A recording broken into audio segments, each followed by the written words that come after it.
Yes, bana, tunafahamu mamlaka zimetoa tarehe husika ya kucheza mchezo wa dabi tarehe 15 Juni.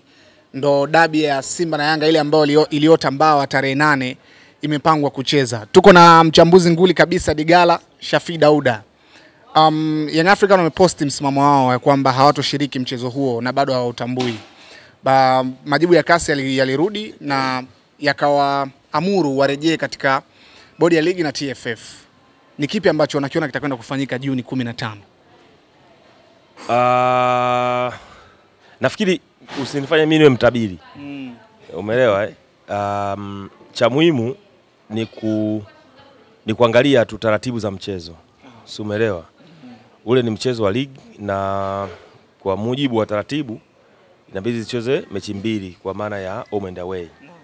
Na mechi ya marudiano ya Yanga na Simba haikufanyika kutokana na zile sababu ambazo tulizishuhudia. Board imeamua siku ya kuchezwa game. Kwa hiyo hakuna namna zaidi ya game kuchezwa. Then again ukirudi kwa Yanga, wao wana hoja zao zilizopelekea wagome na wametoa tamko kwamba hawatakwenda kwenye game hiyo kucheza kwa sababu wao wanaamini hakukuwa na sababu za msingi zilizopelekea mchezo uliotakiwa kupigwa mara ya mwisho, hakukuwa na sababu za msingi zilizosababisha ule mchezo kutokuchezwa. Kwa hiyo wao wana sababu zao, wana grounds ambazo zinawapelekea kufanya maamuzi yao. Kwa hiyo kinachobaki kwetu sisi hatupo kwenye eneo la kutoa maamuzi kwa sababu sisi sio sehemu ya mamlaka. Mamlaka kwa maana ya shirikisho na board wametoa mwongozo. Na beneficiaries au kwa maana ya wahusika wa mchezo husika kuna pati kama 4 kwa maana ya waandaaji, upande wa waamuzi, kuna upande wa timu husika na tarehe imeshapangwa. Sisi kilichobaki ni kusubiri kuona siku ya tukio kama game itapigwa kwa mujibu wa maagizo yaliyotolewa na bodi ya ligi. Young African wamesema hawana imani na bodi ya ligi lakini pia TFF, lakini bado wanaendelea kushiriki ligi hii ambao wasimamizi ni hao bodi ya ligi pamoja na TFF. Ni swali zuri kwa maana ya sababu zao walizozitoa juu ya kutokuwa na imani juu ya board, si ndio? Wao hawakuwa na imani juu ya board na mamlaka specifically kwa ajili ya huo mchezo husika au kwa yale mengine yote ambayo yanazungumzwa. Kwa hiyo ukiangalia kwa mantiki iliyokuwepo ni mechi ya Simba na Yanga ndo ambayo imesababisha haya yote kutokea, na ndo maana baada ya ile game timu zote zimeendelea kucheza michezo ya ligi na mashindano mengine. Kumbuka sio tu ligi pekee yake ambayo inaendeshwa na TFF pamoja na bodi ya ligi, kuna kombe la CRDB na lenyewe limeendelea. Timu zote mbili zimefanikiwa kuingia hatua nusu finali. Kwa hiyo inabidi wao waweke clear, watuambie ni yapi ambayo wanayaona hayako sawa. Na bahati nzuri wamekuwa ni wadau wakubwa kwa maana ya Yanga kama timu, kama taasisi ni wadau wakubwa wa mchezo wetu. Kwa hiyo wanapoona kuna jambo waliko sawa waliweke clear ili liweze kutafutiwa ufumbuzi afu shughuli ziweze kuendelea kama kawaida. Digala, baada ya tarehe 8 mchezo kuahirishwa, bodi ya ligi hawakutoka na kusema ni kwa nini mchezo uliahirishwa, lakini baada ya CAS kurudisha majibu wametoka ghafla na kupanga tarehe. Hii ndo ambayo Yanga pengine wanaipigia kelele kuona kwamba kuna vitu haviendi sawa na kuna baadhi ya timu zinapendelewa. No, ukisikiliza pande zote mbili sawa utagundua kwamba kuna siasa ambazo ndo zina play pati kubwa kwenye hili sakata, kwa sababu kuna taratibu ambazo zinaendesha mchezo. Mimi sidhani kama kuna shida, si ndio? Labda kwa sababu wao wanafahamiana, wanajuana, kuna mambo ambayo yanafanyika behind the scene ambayo tuyaoni ndio yanayopelekea wanafika kwenye hatua hii ambayo wako sasa.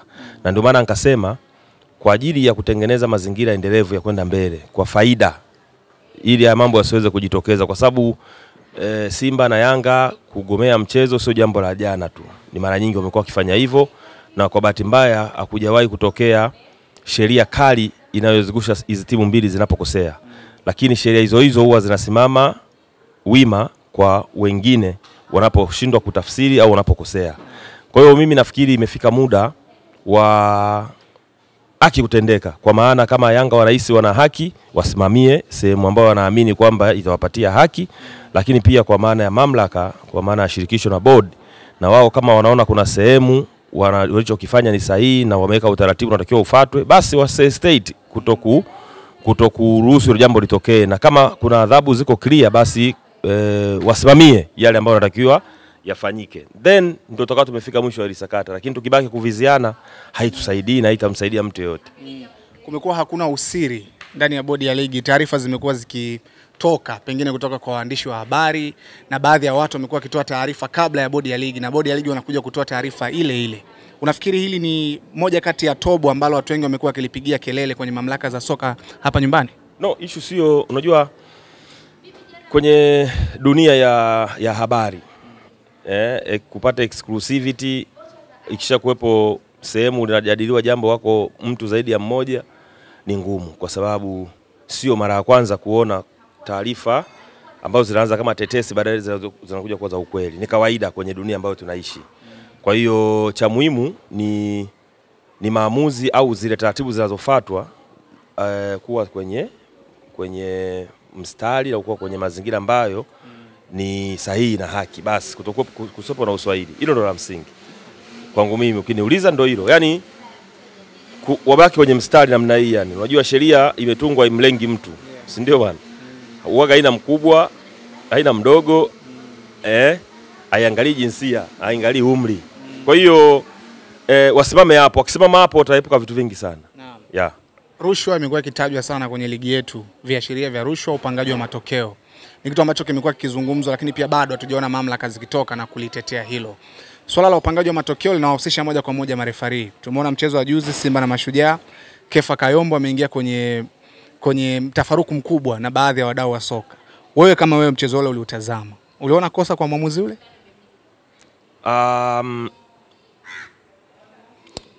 Kama uliangalia vizuri, baada ya nafikiri mwishoni mwa mchezo kulikuwa na mazingira ya kupoteza muda kutoka kwa wachezaji wa Mashujaa, na mwamuzi aliongeza muda kulingana na namna ambavyo muda ulikuwa umepotea.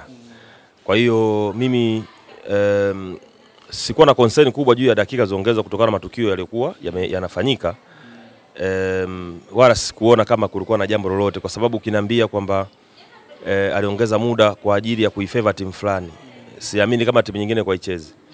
Si unaelewa? Kwa sababu timu zote zilikuwa zinacheza. Kwa hiyo kama ni advantage ilikuwepo kwa timu zote mbili, na kama ilitokea mmoja kuathirika basi na alikuwa na nafasi pia kunufaika na muda huo. Kwa cha muhimu ni kuangalia mazingira yaliyosababisha dakika 15 zikaongezwa. Iko ni kitu cha kawaida.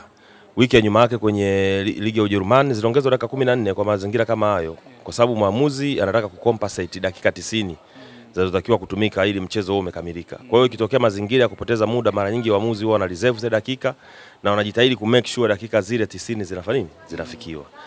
Hilo mimi siwezi kulizungumzia kwa maana ya matukio. Sasa hayo ndio yanakuwa na mjadala, kwa sababu penalty ndio sio ndio. Wenzetu wamekwenda mbali zaidi, wana visaidizi. VAR siku hizi tumeona, kama unafuatilia mashindano mbalimbali, penalty haipigwi mpaka VAR. Umeona, anaweza kani ya kweli mwamuzi kafunika, lakini aenda kujihakikisha kwenye VAR. Kwa hiyo wenzetu wana hiyo chance ya ku cross check. Sisi hatujafika hiyo hatua, na cha muhimu kwa waamuzi ni nao ni binadamu, lakini wajitahidi ku minimize yale makosa ambayo sio lazima. Kwa hiyo kutokana na stage ya mashindano yalipofika, level ya competition iliyokuwepo ndio inasababisha minongono mingi, na ndio utamu wenyewe wa ligi hiyo kaka.